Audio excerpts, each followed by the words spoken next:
Hello, and welcome to the CareerIgnite Enhancing Your Resume recorded webinar. My name is Tan Harrison, Associate Director of Career Development in the UIC Career Services Office. Let's start off with an overview of this recorded webinar. I will first provide a friendly reminder of the services provided by the department. Then, I will discuss the purpose, appearance, and content of a resume. Finally, I will briefly talk about references, then offer some final tips and information regarding our next Career Ignite session.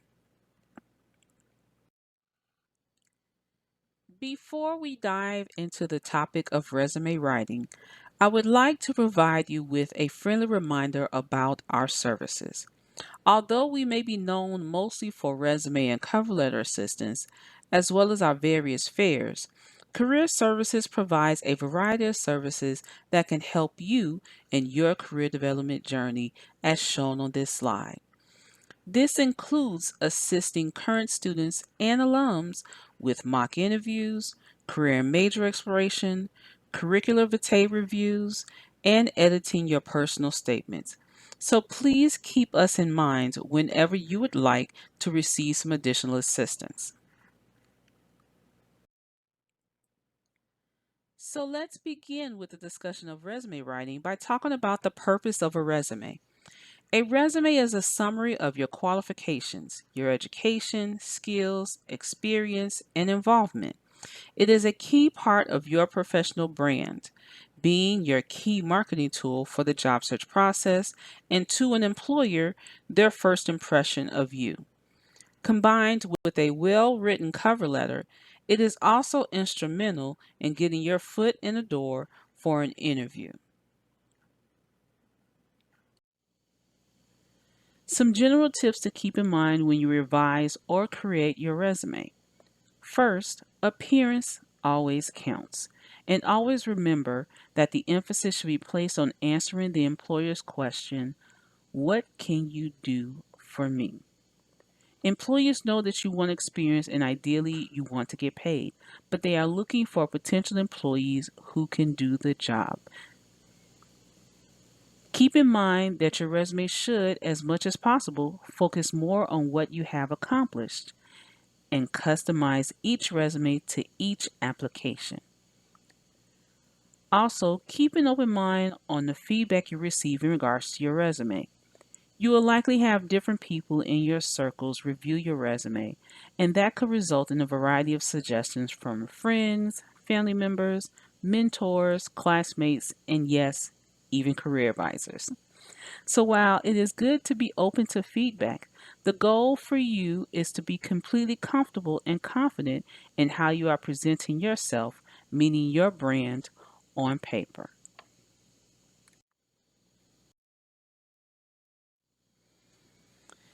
As mentioned in the previous slide, appearance counts.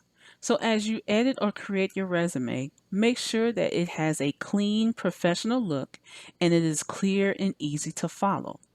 Select a font style that looks professional, and the font sizes should not be too big, which takes up unnecessary amount of space, or too small, making it difficult to read, which could disengage the reader. The section headings should be easy to locate on your resume, and for most undergraduates, the length of the resume should not exceed 1 page. You want to have a good balance of blank space and text, and last and certainly not least, your resume should be error-free. Let's now discuss font styles. The main focus, as mentioned before, is to maintain a professional look. On this slide, I'm sharing with you a small sample of fonts that are commonly used for resumes. In general, these fonts fall into two categories: serif and sans serif. You can see the difference between the two types, and it is your choice which one you want to use for your resume. Let's continue talking about layout, focusing on font sizes. The largest font size should be used for your name so that the readers will clearly know that this is your resume. The next largest font size should be your contact information so that they will know how to reach you. Following your contact information in terms of font size are your section headings. The smallest font on your resume will be your body text, which is all the information under each section heading. As shown in the box in the lower right hand corner, you should never go smaller than a 10 points in size. Anything smaller than that will make it difficult to read, which, as I stated before, can disengage the reader. When organizing the sections of your resume, you want to make sure that the strongest and most relevant sections in reference to the position you are applying for is located in the top half of your resume. Remember, you want to engage the reader not only visually, but also with concise and relevant content. So the organization of your resume sections count.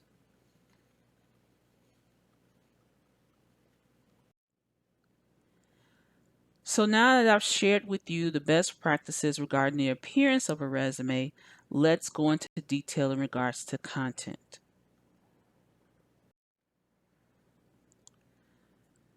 This slide shows the common information provided in the contact section. Please note that nowadays it has become acceptable to exclude your mailing address on your resume. The must-haves, of course, is your name, telephone number, and of course, email address. However, if you have completed and updated a LinkedIn profile, a blog, or even an e-portfolio, consider including it on your resume in this section. This slide provides examples of how you can display your contact information. And please keep in mind, this is just a sample list. You should always have an introduction to your resume after your contact information. This could be in the form of an objective or a summary. Now, there's a difference between the two, so let's go over it in detail. An objective is a short statement that is one sentence, in most cases 1 to 2 lines long, that focuses on you telling the reader what you're trying to go for. In its most basic form, an objective consists of 3 parts. One is the position type, 2 is the industry, field, or organization, and then the third part is where you're listing 2 to 3 skills that you feel you strongly possess. If you remove that third part, what you will create is not known as an objective statement, but more known as a target statement. So you have the option of either using either one or the other. A summary is longer than an objective, and the emphasis is placed more so on what you have to offer as opposed to what you're looking for. A summary serves more so as a billboard introduction to your resume, and it highlights your key strengths for the position, as I mentioned before, that you're trying to apply for. You have the option of writing a summary in a paragraph format, or if you want, you can list it in the bullet point format. If you are unsure at this time whether to have an objective or a summary as an introduction to your resume, please keep in mind that this is a living document, which means that your resume changes as you change. My advice is that if you are just starting your career and are learning more about your strengths related to your career path, start with an objective. If you have some experience and know your current strengths related to your job interest, then consider a summary. In a previous slide, I provided you with tips on how to write an objective. If you want to write a summary, remember to customize it to the position that you are pursuing. Not sure where to start? Review the job description. Highlight 2 to 3 of your strongest qualifications and use that as the start of your summary. Or think about how you would professionally describe yourself in 2 to 3 words and use the description as the start of your customized summary. Whichever tip you choose, remember that the goal of this section is for you to catch the reader's attention so that they can review your resume beyond the typical 6 to 10 seconds.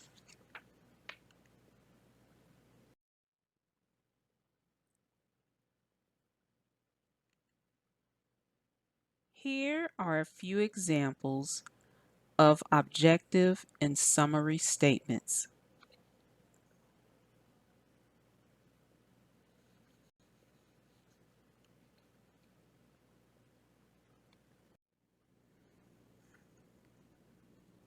Whether you choose an objective or a summary, please keep these tips in mind.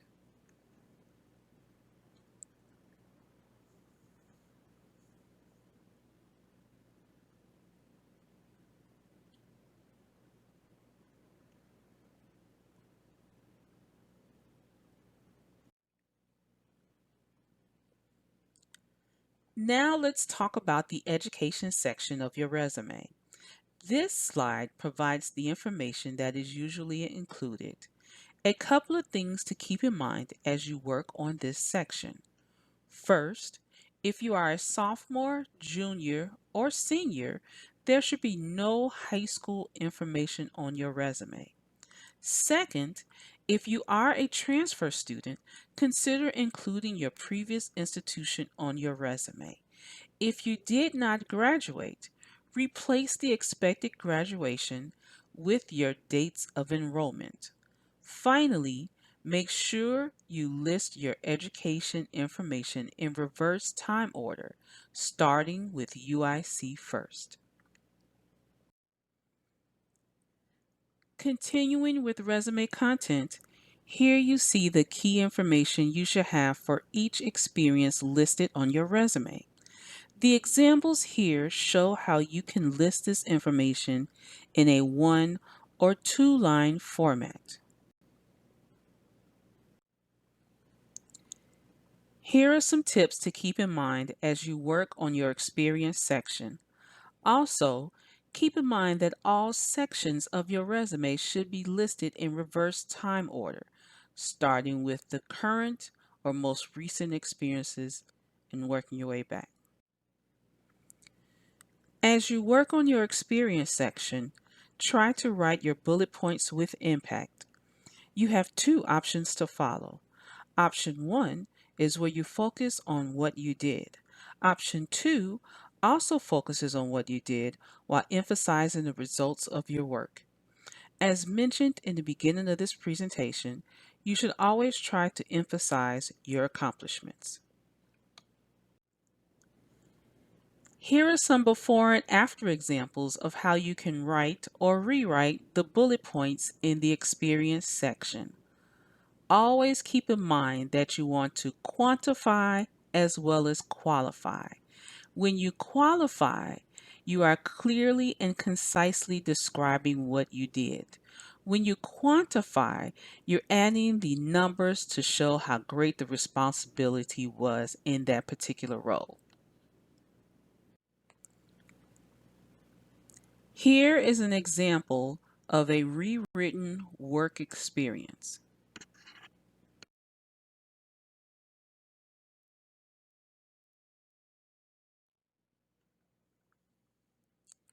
And here are 2 examples of related experiences from student organization involvement and course projects. Remember, not all related experiences are work experiences. They can also come from your coursework, volunteer involvement, and or research. In general, there are 2 different types of skills that employers seek. Hard skills, also known as technical skills, are quantifiable, meaning that they can be measured. Transferable or soft skills are not known to be measurable, yet employers want employees to possess these skills. So it is important to review the job description or graduate school information to get an idea regarding the skills of an ideal candidate or student. These are three examples of how you can set up your skills section.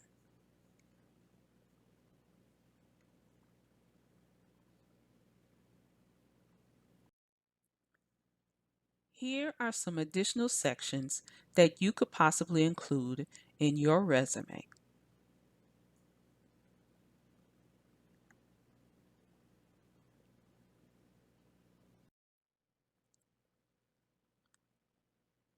Let me take a moment to talk about references.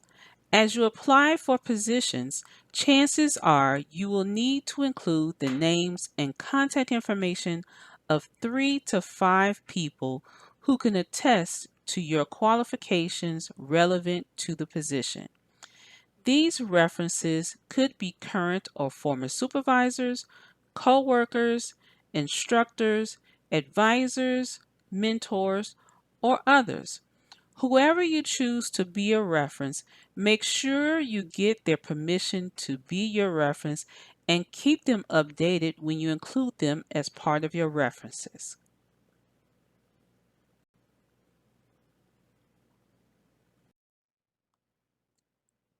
This is the information you should include for each reference, along with a reference list example.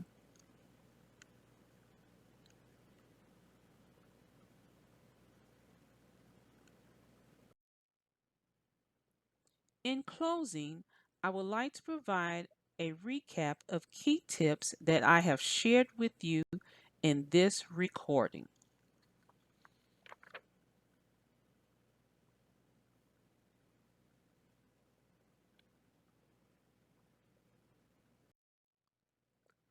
I would also like to remind you of what you should not have or do with your resume. Also, please note that you will likely apply for positions through an applicant tracking system, also known as an ATS. So, to increase your chances of being seen by an actual person, make sure you are using keywords from the job description in your resume.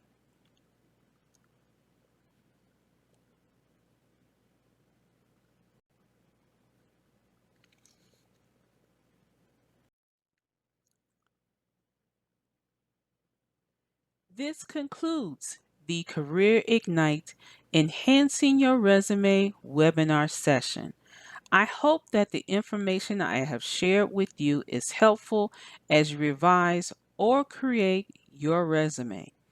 I do encourage you to contact our office and schedule a time with a member of the Career Services team to review your resume in detail or provide assistance on any of the services mentioned at the beginning of this presentation. Also, be sure to join Sandy, who presented last week's webinar on the Flame resume, and me in a live chat about resumes this Thursday, April 9th at 12 p.m. During that time, we will answer your questions about resume writing and offer additional advice. Thanks for your time, and I hope to hear from you soon.